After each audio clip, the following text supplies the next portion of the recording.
शहीदों की चिताओं पर लगेंगे हर वर्ष मेले, वतन पर मिटने वालों का यही आखिरी निशान होगा। पुलवामा हमले की जो यादें हम लोग भूले नहीं थे, जिसमें हमारे करीबन 44 से 45 जवान शहीद हो गए थे। अब हमारे देश में ये पर्यटकों के ऊपर पहलगांव में जो हमला हुआ है वो पूरा देश उससे सहम गया। मेरे पास समाजवादी पार्टी के वरिष्ठ नेता के यादव जी हैं। सर, कैसे देखते हो ये आतंकवादियों ने इन लोगों की हत्या की है, जो पर्यटक दर्शन निर्दोष लोगों की हत्या की है, और केंद्र सरकार उस पर किस हिसाब से एक्शन ले रही है? सर कपिल जी, पहले तो इस आपदा की घड़ी में, इस दुख की घड़ी में मैं नेताजी को नमन करता हूं और नेताजी की याद आती है। और मैं सरकार से कहना चाहता हूं, भारत सरकार से कहना चाहता हूं कि आपदा की घड़ी में अफसर न ढूंढे। जैसे पुलवामा हुआ था, उसके बाद दूसरी सबसे बड़ी घटना ये है, निर्दोष पर्यटक।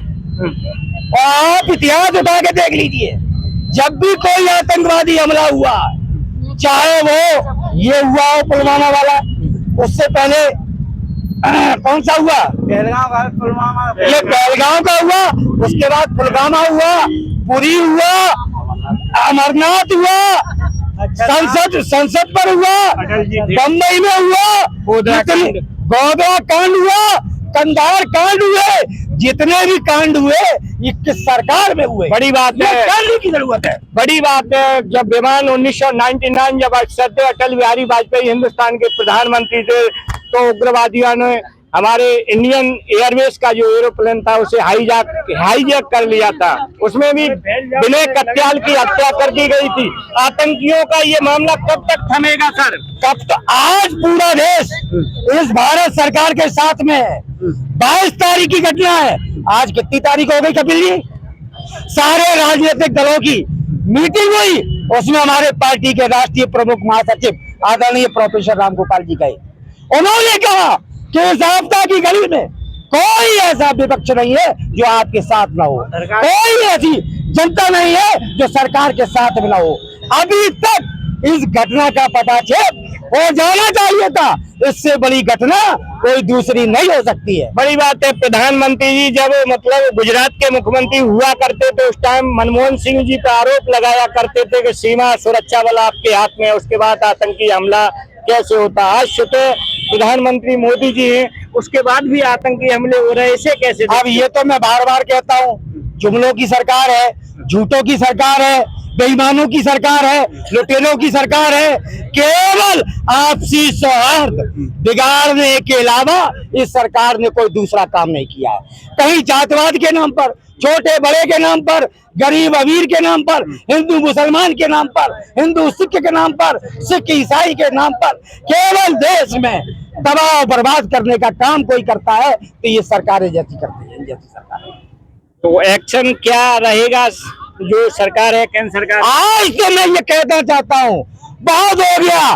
पूरा भारत की जनता साथ में है और विश्व की भी निगाहें आपके ऊपर है। आज मैं चाहता हूँ सर्जिकल स्ट्राइक का जो नाम दिया था, आज सर्जिकल स्ट्राइक नहीं, सीमा का विस्तार होना चाहिए।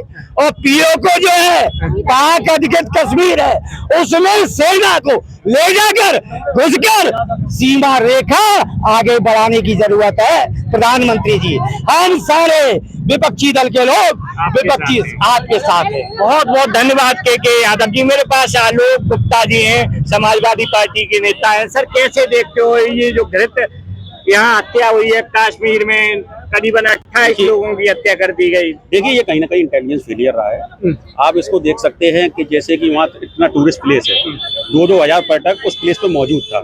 वहाँ कोई भी सुरक्षा के नाम पर ना पुलिस थी, ना कोई आर्मी का कोई जवान था। जबकि अब ये केंद्र शासित प्रदेश हो चुका है, सारी जिम्मेदारी चाहे स्थानीय पुलिस रही हो, चाहे हमारे सीमा सुरक्षा बल रहे हो, सारे केंद्र सरकार के गृह मंत्री अमित शाह जी के उसमें आते हैं। अब आजकल एक नया दौर और चल गया है। कभी कोई घटना हो जाती है तो उस घटना का कोई अपने ऊपर लेना ही नहीं चाहता। पहले आप देखते, कभी कोई घटना होती थी, वहाँ के मिनिस्टर तुरंत इस्तीफा देते थे। आज कोई रेल की घटना हो जाए, देश पे कोई हमला हो जाए, कोई राजनेता कोई जिम्मेदारी नहीं लेता। बड़ी बात है। बहुत बहुत धन्यवाद आलोक यादव जी। देश के राजनेता कहीं न कहीं आज बचते हुए दिखाई देते। जब देश में कोई भी बड़ी घटना या दुर्घटना हो जाती है, कोई भी जिम्मेदारी लेने को तैयार नहीं है। मैं कहूंगा देश के राजनेताओं का चाहे डिफेंस का बजट बढ़ा दो, रक्षा मंत्रालय का बजट बढ़ा दो, करीबन 20,000 सेना और बढ़ा दो, लेकिन कश्मीर की सुरक्षा होना चाहिए। हमारे देश का कोई भी पर्यटक अगर कश्मीर में जाए तो उसकी सुरक्षा की जिम्मेदारी सरकार की होना चाहिए। बहुत बहुत धन्यवाद। इसी के साथ मैं कपिल यादव, MBM न्यूज़ 24 इटावा उत्तर प्रदेश।